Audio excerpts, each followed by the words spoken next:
Aujourd'hui à l'émission, SV Ray. J'ai dit, moi, là, ça va être ça le restant de ma vie, je vais faire ça. J'étais prof de chant, je composais des tunes, je faisais des shows, j'ai dit, ça va être ça. Mais le gouvernement a arrêté, a coupé les pompes, fait qu'il n'y avait plus vraiment de budget pour ça. bienvenue à Mission Country. Oui, madame!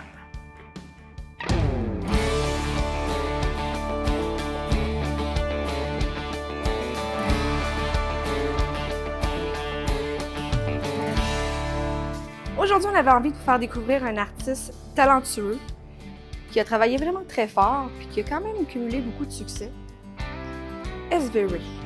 Oui, toi, tu as parlé de son album Salut. Et moi, j'ai eu la chance de parler un peu de son enfance, d'où vient la passion de country. Vous allez voir, c'est un homme très sympathique. Dis-moi donc comment vas-tu?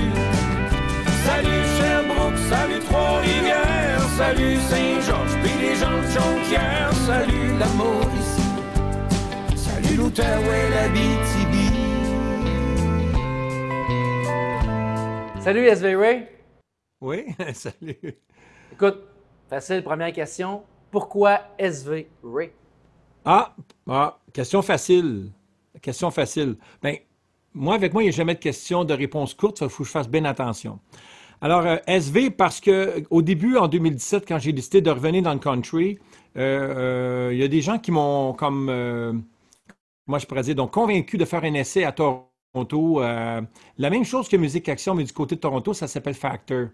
Fait que Serge en anglais, là, ça sonne pas mal croche. Fait que j'ai décidé d'y aller avec S pour Serge, V pour Vincent, Ray pour Raymond. SV Ray. Serge Vincent Raymond, ça c'est mon nom complet. Puis Serge Vincent, c'est mon prénom. C'est pas mon nom de famille. Mon nom de famille, c'est Raymond.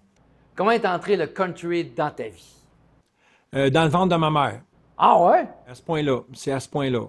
Mon père, c'est un chanteur country qui a fait carrière dans le country.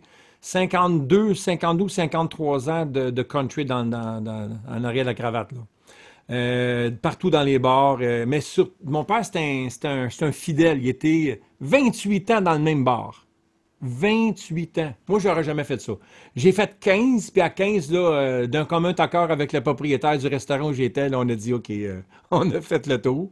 Mais lui, c'était 28 ans à la même place. Puis après ça, il est reparti de là, il a fait 14-15 ans à une autre place. Mais mon père, il y avait une clientèle fidèle, c'était des danseurs, c'était du monde qui aimait le country américain surtout. Fait que moi, là, écoute, j'ai été bercé par ma mère avec les Hank Williams, les Hank Snow, puis tous les vieux des années 50, 60, là. Et avec cette musique-là dans ta jeunesse, est-ce que ça a influencé tes propres chansons d'aujourd'hui? Carrément, ça c'est sûr. C'est sûr. Parce que, tu vois, quand mon père, il se préparait pour aller jouer de la musique le samedi soir, il changeait ses cordes de guitare. Puis là, il m'avait donné une guitare à l'âge de 12 ans, j'ai eu ma première guitare. Puis là, je m'assoyais à sa table de salon, puis j'attendais qu'il soit prêt. Je ne l'achalais pas. Puis là, quand il était prêt, il jouait tout le temps la même tune, tu sais, un petit riff de guitare qui faisait tout le temps la même affaire. Puis là, moi, je l'accompagnais. Puis c'était mon seul bout avec mon père, ce bout-là. J'accompagnais ça. Après ça, quand c'était fini, je prenais ma guitare et je m'en allais. Fait que, tu sais, ça a commencé, j'avais 12 ans. Fait que c'était tout le temps, 24 heures sur 24 chez nous, c'était de la musique country. Quand mon père sortait de la maison, ma mère, des fois, va aller mettre un petit peu de musique française. Elle aimait bien ça, les Aznavour et, tu sais, les chanteurs de ce temps-là, là. Je ne peux pas t'en nommer d'autres, mais écoute, j'en cherche plus que j'en cherche, moins que j'en trouve. Mais une fois de temps en temps, mais elle aussi, c'était une amatrice de country. Fait que, tu sais, j'ai baigné là-dedans toute ma vie. Fait que ça, même quand j'ai fait de la musique plus pop, j'avais une couleur très folk country, là. C'était tout le temps proche. Comme ton père était déjà dans le métier, est-ce que c'est lui qui t'a poussé vers une carrière musicale ou tu étais vraiment par toi-même? Oh non, moi, j'avais 4-5 ans, puis je montais debout sur la caisse de guitare à mon père pour chanter, là. J'ai chanté toute ma vie. On avait des grandes réunions familiales, puis je montais debout sur la caisse de guitare parce que j'étais pas assez grand pour rejoindre les micros, là. J'ai commencé là, là. Moi, je savais tout petit, je vais devenir un chanteur. Ça, c'était clair dans ma tête, là. C'était déjà là, là. À quel âge que tu as composé ta première chanson? 16 à peu près. C'était tard, ça. 15-16, c'est une chanson d'amour, bien sûr, là. J'avais écrit ça pour ma blonde, là. Est-ce que tu l'as déjà mis sur un de tes disques? Écoute, là, je vais te conter une histoire, puis elle est vraie, là. Elle est vraiment véridique, la toune, l'histoire. J'ai écrit cette chanson-là, j'avais à peu près 15 ans. Vers l'âge de 21-22 ans, j'ai une nouvelle blonde. Puis elle avait déjà entendu cette chanson-là, j'y avais déjà joué parce qu'elle aussi était une chanteuse. Puis à un moment donné, on est dans une pharmacie. Je me souviens, écoute, je me souviens d'une pharmacie. Puis elle s'en vient vers moi, elle dit « Je te l'avais dit de faire attention, tu t'es fait voler ta toune. » Puis, croyez-le ou non, c'est le chanteur Ronnie Milsap. Est-ce que tu le connais? Ronnie Milsap, c'est un non-voyant qui joue du piano. Puis il a fait de la musique country. Puis la musique, tu sais, dans les années 70, ils ont amené la musique country vers la musique très, mettons, cordes, violon, très populaire, tu sais, musique très plus pop, country plus pop. Kenny Rogers, Ronnie Milsap. Et lui avait écrit une chanson, puis on a exactement le même refrain. Moi, la première tune que j'ai écrite, lui en a écrit une des années 70, et tu les mets une par-dessus l'autre, là, sont de même. C'est la même tonalité, les mêmes accords, la même mélodie pour les refrains, pas les couplets. Lui, les couplets, il s'en va ailleurs. Fait que là, moi, je me suis dit, oh my God, c'est donc bien hot. Fait que si je n'ai écrit une qu'un gars a écrit un refrain pareil comme le mien, je vais peut-être être capable d'en écrire d'autres, puis c'est là que ça a parti. Vers quel âge que tu as fait ton premier album? Ah, là, ben écoute, je vais y aller en temps. C'était en 1990 avec Johnny Larivière, un album country en Gaspésie. Ça a tourné fort. Écoute, je te dirais que même, je suis retourné en Gaspésie 10 ans plus tard.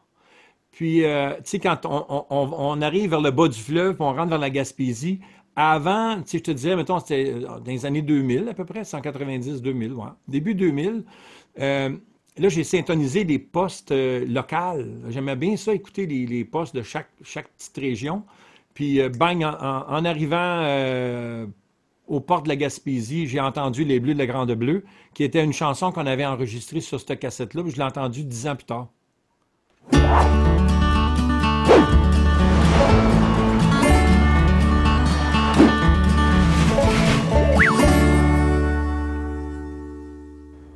Je chante la tune, tu vas voir, c'est super facile. Je te donne un mot, tu me chantes une chanson qui a le mot dedans, tu peux le conjuguer, ça peut être un mot de la même famille, si c'est en anglais, tu peux le mettre en français, aucun problème, je suis lousse.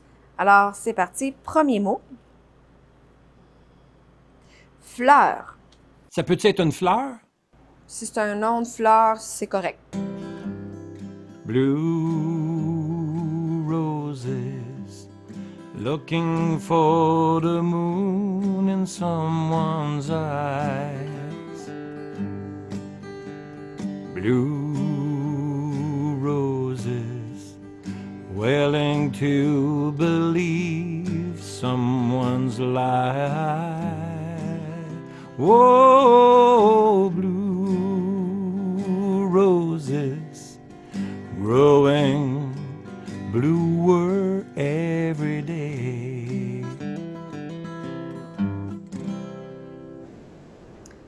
Jamais. Mon oncle chantait ça quand j'étais petit cul. N'oublie jamais le jour où l'on s'est connu. Si tu l'oubliais, mon bonheur serait perdu. J'avais ton bras qui s'appuyait sur ton bras. Et le ciel de mai, toujours dans dit ta ta ta ta ta. Je n'ai fait un bon bout quand même. Troisième mot, temps. C'est le temps, c'est à ton tour. Dans le vent, laisse partir tous les vautours. Donne-toi beaucoup d'amour. Ouvre les bras, caresse le matin d'un nouveau jour. Quatrième mot, hirondelle. Je chante, tu es plus belle que l'hirondelle. Je t'aimerai pour la vie. J'ai dans mon cœur, dans la joie de ton cœur. Je chante, tu es plus belle que l'hirondelle. Tu vas changer ma vie. Là, il y en a encore bizarre qui va là, m'en souviens pas. J'ai trouvé la joie dans la paix de ton cœur.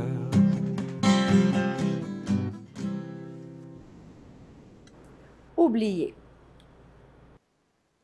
Forget. Hey, j'ai rien qui monte. SV, t'es prêt pour le dernier mot? Là, je t'avertis, concentration, ça va être super difficile. Je suis désolée à l'avance. Salut. Ouais, ça va être facile. C'est le hasard. Ah, OK. Salut le monde, salut l'amour, salut le Québec, et puis tes alentours, ça fait longtemps que je t'ai pas vu. Puis dis-moi donc comment vas-tu? Salut Québec, salut Montréal, salut la Naudière et les gens du lac, salut la Montérégie, un beau baiser de la Gaspésie. C'est quoi ton nom? Salut!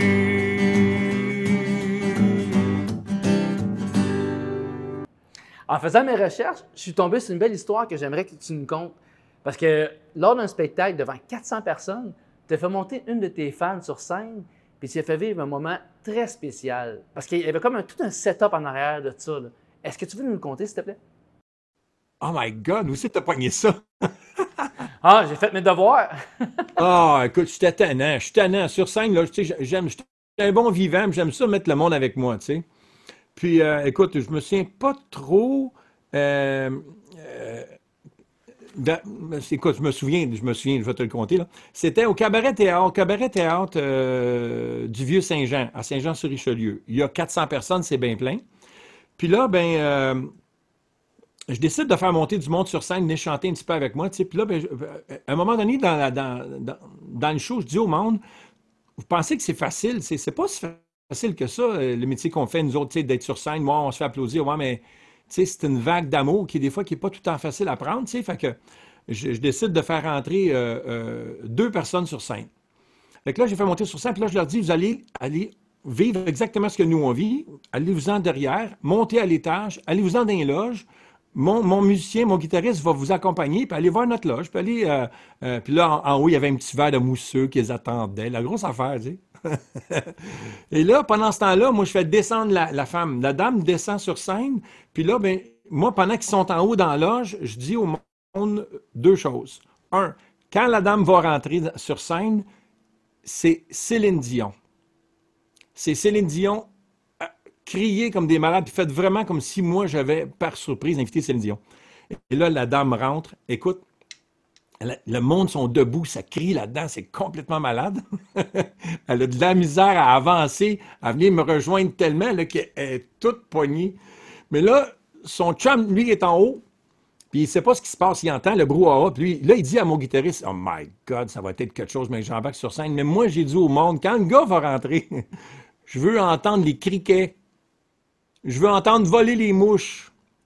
Écoute, quand là, j'ai dit, OK, écoute, quand le gars il est rentré, écoute, pas un son. T'aurais dû le voir. Lui il s'attendait à ce que ce soit comme sa blonde. Il rentre comme, tu sais, tout bien de bonne humeur. Poup, poup, poup, poup. Sa ballonne a dégonflé. Il s'est rendu jusqu'à moi. Il dit, ouais, je m'attendais pas à ça.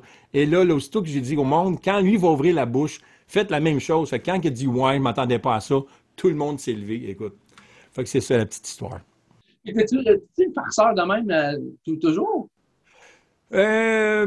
Oui. J'étais un joueur de tour en gang, moi. Alors, tu sais, en gang, j'étais un joueur de tour. J'étais assez bouffon, oui.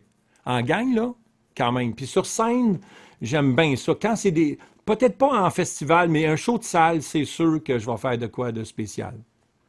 Écoute, j'ai fait le festival de la chanson de Granby en finale. Hey, c'était justement ma prochaine question. C'est vrai? J'ai fait ma première place des arts, puis Granby en finale. Puis à Granby, j'ai fait à peu près la même chose. Pas tout à fait, j'ai pas fait monter personne sur scène, mais je suis arrivé sur scène, puis là, je suis venu pour chanter, puis j'ai fait arrêter les musiciens. Mais c'était un coup d'avance, c'était arrangé, ça, avec les musiciens. Là, j'ai fait arrêter les musiciens, je dis, ah non, ça marche pas en tout. Parce que moi, on m'avait pas dit qu'il était pour avoir 800 personnes. Ils m'ont dit, fais comme chez vous, dans le sous-sol chez vous. Mais moi, dans le sous-sol chez nous, ça ne rentre pas 800 personnes. C'est impossible que je puisse faire semblant qu'il y a 800 personnes. Fait que là, je monte un bateau, puis là, je leur dis, OK, Je recommence, je sors de scène, je vais rentrer, puis faites comme si vous étiez caché dans le sol chez nous, puis vous criez, levez-vous debout, puis criez-moi surprise. Ils ont fait ça, ils ont embarqué. Fait que là, je suis rentré sur scène, toutes les 800 personnes debout. Surprise! Ah! Ben, qu'est-ce que vous faites dans la cave chez nous? Ça n'a pas de bon sens, quel beau party. Puis là, bang, la tourne dans la partie. Puis là, ben, je me suis fait dire par un des juges, décide ce que tu veux faire, humoriste ou chanteur. Et non, il n'a pas embarqué. Mais je me suis ramassé en finale pareil. Ça, c'est l'accord de finale. La semi-finale, demi-finale. Je me suis ramassé en finale pareil, là, mais ouais, lui, il a dit, choisis entre les deux. Écoute, le temps a filé super vite. Vraiment, là, c'est très intéressant. Je te laisse aller voir Julie pour parler de ton nouvel album. Ça marche. Merci. Tu peux compter sur la vie. Tout n'est pas forcément noir ou gris. Tu reverras l'arc-en-ciel quand tu croiras que t'as des ailes. Tiens bon la route, laisse le vent souffler tout, reste debout. Salut SV. Écoute, on va se le dire, tu as vraiment beaucoup d'années musicales derrière la cravate. Tu as jasé un petit peu de ça avec Steve tout à l'heure, ton envie de revenir aux sources. Donc, en 2016, tu as décidé de faire un album, de débuter en fait un album country qui est sorti en 2017. Dis-moi pourquoi cette envie de revenir en fait au country? Mais comme je disais un petit peu à Steve tantôt, tu sais, j'ai tout le temps trempé dans cette musique-là. Et puis, vu les difficultés qu'on avait eues à percer le milieu, moi et Johnny, des années 90, ben, j'ai bifurqué vers d'autres choses. Puis là, ben, je me suis dit, moi, j'ai travaillé en santé mentale pendant 15 ans. Fait que j'ai donné 15 ans à la santé mentale en musique. Fait que j'ai dit, moi, là, ça va être ça le restant de ma vie, je vais faire ça. Fait que j'étais prof de chant, je composais des tunes, je faisais des shows, j'ai dit, ça va être ça. Mais le gouvernement a arrêté, a coupé les pompes, fait qu'il n'y avait plus vraiment de budget pour ça. Là, je dis, OK, bien, il faut que je fasse d'autres choses. Fait que je me suis dit, je vais revenir prof de chant à temps plein comme j'étais avant, puis je vais monter un petit band country. Puis là, ben, j'ai fait un petit démo pour présenter ça à certaines personnes. Puis là, il y a une femme qui a entendu ça, puis elle a dit, écoute, tu peux pas... Parce que j'avais mis une couple de compos country là-dedans. Fait qu'on m'a dit, tu peux pas faire juste un petit band pour accompagner les artistes. Il faut absolument que tu essaies de faire de quoi avec ça. Puis c'est là qu'on a bifurqué un peu plus vers l'anglophone. Mais c'est comme ça que ça a parti. J'étais supposé de monter juste un band, moi, pour m'amuser. Même pas pour gagner ma vie, là, juste m'amuser, une coupe, 2, 3, 4 festivals avec un band. Là, j'avais déjà des musiciens en tête. Là, puis, finalement, ça n'a jamais vu le jour, ça, parce que j'ai obtenu la bourse Musique Action en français. Je ne l'ai pas eu en anglais, mais je l'ai eu en français avec l'album Génération, celui qui est là pour mon retour. Fait que, c'est une bonne façon de t'aider dans ton retour quand tu as une bourse monétaire pour le faire. Là. Surtout Musique Action, elle est dure à avoir. Là. Et là, pour ton retour au country, ce premier album-là qui est sorti en 2017 a quand même eu un très bon succès puisqu'il s'est hissé dans les palmarès, dans quelques palmarès. Et aussi, tu as eu des nominations au Gala Country. Donc, c'est quand même très bien. Bien sorti en français et en anglais, séparés. Oui, séparés. Parce qu'on a voulu le mettre ensemble, le français et l'anglais, mais j'aurais pas pu être, mettons, éligible à la disque parce qu'il faut que tu sois 70% français. Et là, je tombais 50-50. Fait que là, ça ne marchait pas. Fait qu'on a séparé l'album. Fait que j'ai eu 3 nominations au Gala Country pour celui en français. Puis l'année suivante, j'ai eu une nomination pour l'album anglophone de l'année. Fait que, oui, il y a eu du succès, il y a eu des numéros 1. La chanson numéro 1, c'est Tiens bon la route, qui est une chanson sur l'espoir, si tu veux. Puis cette chanson-là, ben écoute, c'est elle qui me suit. Là. Celle-là, si je la fais pas, je me le fais dire. Là. Et là, quand j'ai vu le titre de ton album, qui est Salut, je me suis demandé pourquoi Salut. Est-ce que tu voulais juste faire un coucou aux gens qui achetaient l'album ou si c'est le titre d'une chanson? Bien, j'en ai parlé un petit peu tantôt. Je t'ai dit que j'ai fait un passage en santé mentale de 15 ans. Puis, je te compte vite, vite, je te dirai pas tout ce qu'il y a là-dedans, là, parce qu'il y a trop de stock, là. On s'en reparlera une autre fois. Mais je prends 15 personnes qui ont une problématique santé mentale, puis ils vont vivre exactement ce qu'un artiste vit. Ils composent les tunes, ils apprennent les tunes, ils montent le spectacle, puis à la fin d'année, ils donnent un spectacle devant un grand public. Il y a des solos, des duos, des trios, puis des chants en groupe. Puis là, je me dis, j'aimerais ça que les gens, pour la première édition en 2005, j'aimerais ça que les gens repartent avec un petit quelque chose, tu sais, qui se souviennent de quelque chose de marquant. Et j'ai composé la chanson Salut. Mais elle n'avait pas ce rythme-là. Elle avait un rythme un petit peu plus jazzy, si tu veux, un petit peu un jazz latin, un peu. Fait que, et j'ai repris le même texte, la même mélodie, mais je l'ai adapté au son country qu'on a aujourd'hui. Fait que j'ai décidé, elle, je savais qu'elle serait déjà sur l'album. Puis pendant l'écriture de l'album, j'ai rencontré Katia Darèche. Puis j'ai demandé à Katia de faire le duo avec moi parce que ça tombait bien d'avoir une fille là-dedans parce que même en tant qu'homme, je disais, je m'appelle Sophie, je m'appelle Isabelle, je m'appelle... Mais là, c'est plus punché quand c'est une fille qui le dit. Fait que elle a accepté de faire le duo, puis c'est de même que la tourne est élevée. Puis vu le succès qu'elle a eu dans le fond, on a sorti des singles avant de sortir l'album. Puis vu le succès que Salut a eu en ondes, ben j'ai dit, écoute, on va appeler l'album Salut, là, c'est la moindre des choses. Quand tu as pensé à l'album Salut, en fait, quand tu as écrit les chansons de cet album-là, ou quand tu écris en général, en fait, est-ce que c'est important pour toi que l'album raconte une histoire dans son ensemble, qui est comme un fil conducteur entre chaque chanson, ou ça a très peu d'importance, puis que les chansons peuvent être de sujets divers, puis qu'il n'y a aucun lien? Non, il n'y a pas de fil conducteur entre les chansons. Il n'y en a pas vraiment. Moi, j'étais un gars, j'étais un observateur beaucoup, puis moi, le COVID, là, c'est rough parce que j'étais un gars qui aime être... La relation est importante. J'aime être en relation avec les gens, fait que c'est le quotidien. J'ai tout le temps écrit sur le quotidien, fait que quelqu'un... Tu sais, une chanson qui s'appelle Les Bleus de la Grande Bleue. J'en ai parlé avec Steve tantôt. Mais c'est une chanson que j'ai composée dans les années... en 90. C'est un pêcheur qui a eu un accident qui m'a raconté son histoire au bout du bar. Puis il n'était pas à jeun, tu sais, il avait de la peine, puis il buvait sa peine, là. Puis il m'a raconté son histoire de pêcheur. Il y avait un accident en haute mer, c'était son bateau à lui. Il venait juste de racheter le bateau de son père. Puis il y avait un accident, il est tombé sur le dos, plus capable il est même plus capable de faire de vélo, là. Fait qu'il ne peut plus faire de bateau, il ne peut plus pêcher, il a tout vendu ça. Puis c'est la grosse peine de sa vie, c'était ça. Puis il en parlait comme si c'était sa blonde, tu comprends? Il parlait de la mer comme si c'était sa blonde. Fait que j'ai composé cette tune-là le lendemain matin. Fait que tu vois, ça, c'est pas mon vécu à moi, mais c'est le vécu de quelqu'un. Tu sais. Fait que quand je suis en relation, souvent, je suis capable de me mettre dans la peau de celui qui a de la peine, puis de décrire sa peine. Là, tu sais. Fait que c'est un petit peu ça qui est arrivé, puis c'est tout le temps ça que je fais, honnêtement.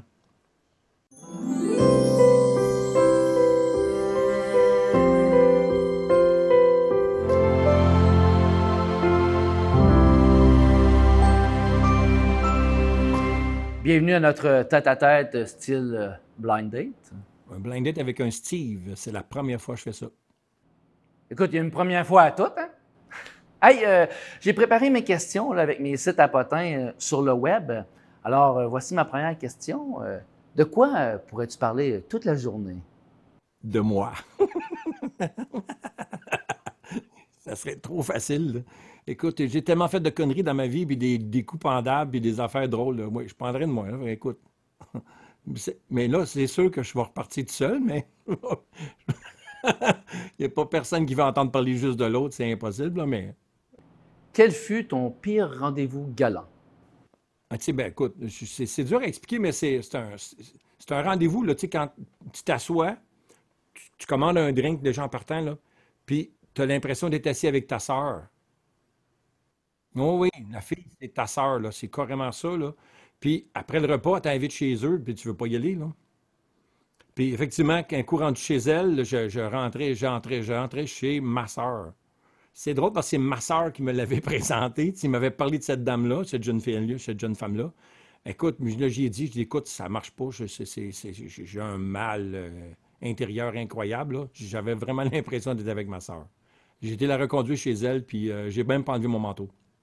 Dans quel domaine es-tu le plus nul? Et l'électricité. Épouvantable. Je fais d'Arinov, là, tu sais, je suis bon. Tu sais, je peux démotir mon petit studio, là, c'est moi qui a monté les murs, les portes, tout ça. Là, ça va. Plomberie, pas si pire. Électricité, oh my God. Pourri.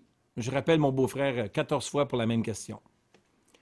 Je ne sais pas pourquoi. J'ai peur de pogner des chocs, mais je suis vraiment pourri.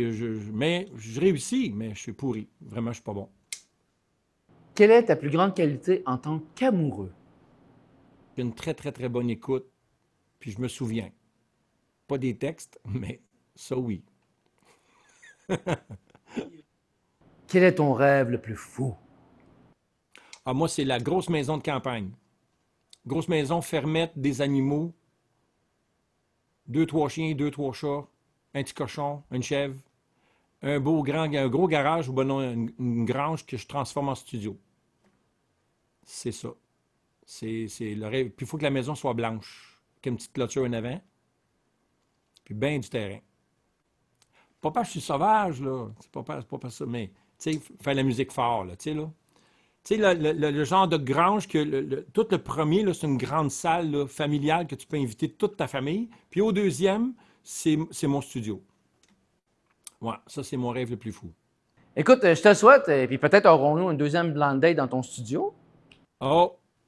Parce que c'est une partie remise, ça, j'accepte ça. Merci, SV. Hey, merci à toi. Si je te demandais, toi, SV, comment tu te décrirais en tant qu'auteur-compositeur? Attends, si j'étais une petite personne qui écoute et qui analyse un peu ce que je fais, bien, ce que je dirais, puis je te dis ça très humblement, là, je pense que j'ai réussi à écrire mes textes tout le temps au 2e degré. Fait que quand tu écoutes mes chansons, tu peux pas dire que si j'ai dit je t'aime Julie, ou je t'aime Sophie, ou je t'aime Isabelle. Tu peux prendre la chanson puis la chanter à ton gars, la chanter à ton meilleur ami. Tu sais, ça, 2e degré, j'ai cette force-là. Puis je pense avoir le verre d'oreille facile. J'écris des chansons qui sont pas compliquées puis qui sont pas simples, mais j'ai le verre d'oreille. Tu l'entends, tu chantes déjà le dernier refrain avec moi, là. Il est là puis il va rester là. Tout à l'heure, tu nous as parlé de Katia Darèche et tu lui as justement écrit un single, en fait, pour son prochain album. Chanson magnifique, d'ailleurs. J'aimerais ça que tu nous racontes un petit peu de quelle façon ça s'est fait, cette union-là entre toi et Katia, et que tu nous racontes un petit peu l'histoire de cette chanson-là. Mais la chanson s'appelle « Merci la vie ». Donc ça, déjà en partant, ça me colle bien à moi, là, parce que je suis un tripeux là, dans la vie. Ben moi, c'est pas compliqué, hein, je l'ai appelé. Puis là, j'ai dit, j'aimerais ça écrire une chanson sur ce que t'aimes. Je veux pas aller vers ce que t'aimes pas. Je veux juste parler de ce que tu aimes. Puis j'ai dit, ah ouais, shoot-moi ça. Ben, elle dit, elle dit, je vais t'écrire de quoi, puis je vais t'envoyer ça. Non, non, non. Là. Vas-y, j'ai mon crayon, moi, je vais les écrire. Juste des mots, des fois, ça ne me dérange pas. Et là, elle m'a donné un paquet d'affaires. J'aime la vie, j'aime la famille, j'aime la Gaspésie, j'aime boire un verre une fois de temps en temps, autant que j'aime le café. Puis là, elle me dit tout ce qu'elle aime. Bien, j'ai tout rentré dans la toune. tout a rentré. Tout ce que j'avais sur la feuille, ça a tout rentré dans la chanson. Puis je finis en disant merci la vie. Récemment, tu as ajouté une corde à ton arc en devenant animateur à la barre d'une émission country radio qui s'appelle Le Plaisir Country. Je suis rendu à 2, là. Oui. Mais il va en avoir d'autres. Il va en avoir d'autres, c'est sûr. Oui. Alors, l'émission s'appelle Country 50-50. Fait que c'est pas compliqué, c'est que tout est séparé 50-50. Fait que l'émission est séparée en 2, première demi-heure, deuxième demi-heure. Autant de gars que de filles, autant de français que d'anglais, puis autant de vieux que de nouveaux. Ça veut dire que si tu chantes dans la première partie, je vais jouer une chanson de ton premier album, puis je vais jouer une chanson de ton dernier que tu viens de sortir. Puis dans la deuxième partie, ben là, on reste juste gars, filles, très vieux, tu sais, là, puis nouveau. Alors, tu t'ennuyais pendant le COVID, alors tu t'es dit, tiens, aussi bien faire une émission de radio. Je suis TDAH. Tu sais, c'est quoi un TDAH, Julie? Oh oui. Trouble déficit de l'attention avec hyperactivité. Fait que moi, j'ai le hyperactivité. Mais là, parce que je t'en pose, je vais me faire opérer pour le cœur. Je vais me faire opérer à cœur ouvert. Fait que peut-être, là, quand vous allez voir l'émission, mon opération va avoir eu lieu, mais elle n'a pas eu lieu encore. Mais j'ai fait les capsules SVRE que tu as participé, Julie, je t'ai eu comme invité. Mais ça va revenir seulement qu'après mon opération. Parce que ça me prend entre 10 et 15 heures de travail par semaine de montage. Parce que c'est de l'ouvrage à monter, là, ça, là. C'est 4 personnes différentes. Puis des fois, je prends le son qui vient de chez vous. Des fois, je refais des guitares parce que ça sonne pas assez bien. Puis ça aussi, ça s'en vient en radio. On va l'avoir à Radio-Québec Country, l'émission Les capsules d'SVRE. Mais ça va reprendre, d'après moi, juste en 2021. Bien, mon cher SV, on va suivre ça de très près. D'ici là, j'invite les gens à aller se procurer ton album Salut. Et en terminant, je te dis salut! Bye, merci à vous deux.